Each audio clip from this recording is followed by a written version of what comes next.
I often hear automotive YouTubers talk about designing or engineering components for their project cars. However, the process they're describing is usually one of trial and error.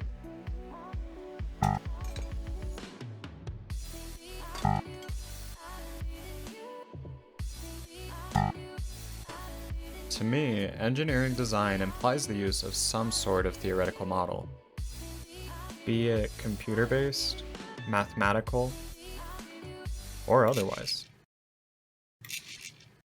The useful thing about design work is that it can be done outside of the real world. What you learn in this theoretical space can then be brought back into the real world to inform your decisions. Even still, sometimes the ivory tower is too tall to see the devil in the details. Each method, practical and theoretical, has its value and its associated cost. Trial and error has a cost associated with scrapped raw material, but design costs time and knowledge. Before I was an engineer, I was a mechanic. I believe each field has a lot to learn from the other. I hope my unique perspective can encourage both engineers to use their hands more and technicians to occasionally consider picking up a pencil or a keyboard. At the very least, I hope to entertain.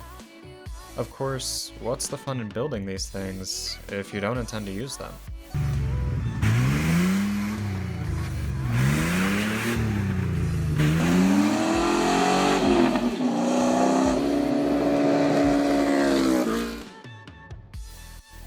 On this channel, while building project cars in my garage, I hope to merge practice with theory in order to build reality.